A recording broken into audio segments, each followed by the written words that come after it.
My name is Shilpa Wymer, and I am Principal of Pitman Training Centres in London and Manchester. This podcast has been produced exclusively for Sex and the City.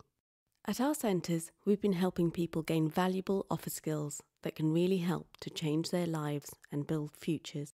Every year, I meet hundreds of people who are either working as PAs or who want to become one. So I'm privileged to have been able to identify the common themes that make for a highly effective PA. Let me begin by posing the question of what is the difference between a secretary and a PA. The best description I've heard is this one. A secretary is told what to do, whereas a PA tells the boss what to do. Does that sound bossy? Well, they're not my words. They're those of a successful PA who works for a director at a large company. However, I think she's right, and her attitude is exactly what I'd expect from a successful PA.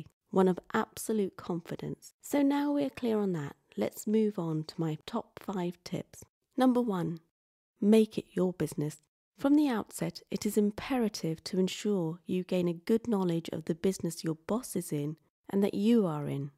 When you start working at an organisation, hopefully they will have an induction process. However, if they don't, and you're just thrown in at the deep end, make it your business to get your own induction. By that, I mean you'll need to ask plenty of questions to find out the following. What does the business do? Who are the clients of the business? Who are the principal people in other departments? And how do all the departments work together? 2. Take twice daily.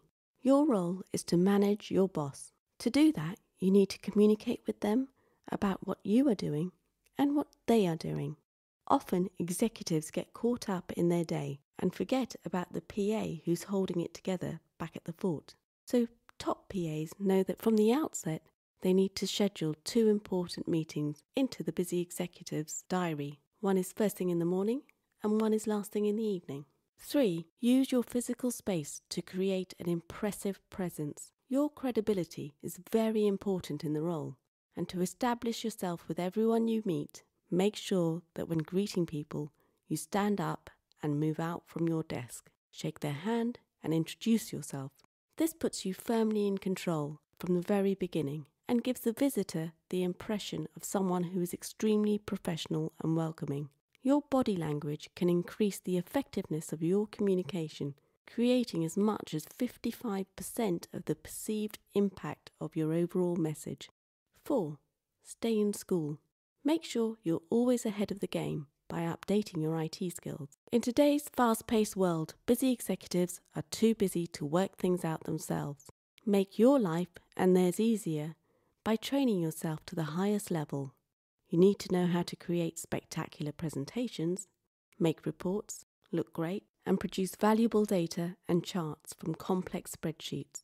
These are the things that will not only make your boss look great, but help you to become an invaluable PA. If you are not using Microsoft Office to its fullest, then book yourself on a course, and obviously I'd recommend coming to Pitman Training at High Holborn, Notting Hill or Manchester.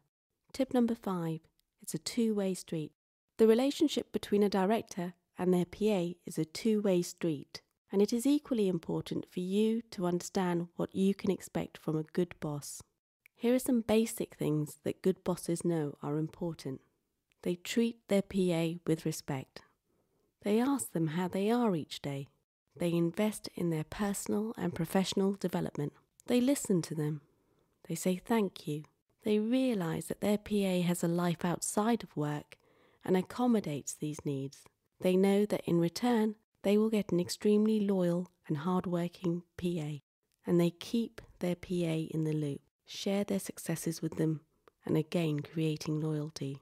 If you feel your boss is not treating you in this way, it's time to reevaluate your working relationship. Stop being a martyr, start being clear about what you want, and explain how they will benefit from this change in working style.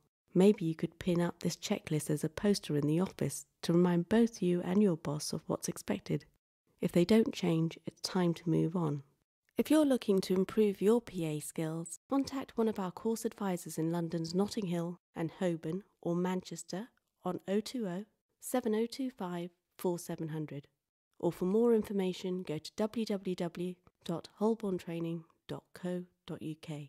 Thank you for listening. I hope you've enjoyed this podcast. Keep an eye out on the Sex and the City blog for more from me. I wish you all the best in your careers. The copyright and content belongs to Hoban Training Limited. This podcast was recorded at Alaska Studios in London.